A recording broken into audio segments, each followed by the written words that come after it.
అమ్మవారి ప్రసన్నమవుతోందని గుర్తు ఏమిటంటే కుంకుమ వాసన ముందొస్తుంది. బాగా కుంకుమ వాసన వచ్చేయడం మొదలు.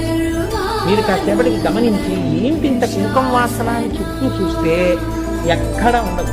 లేదా అమ్మవారు అనుగ్రహిస్తే ప్రయత్నపూర్వకంగా అక్కడెక్కడ కుంకం పడినది ఇంత కుంకమైనా అందులోంచి నాసాపుటములు అదిరిపోయే కుంకం వాసన వచ్చేది.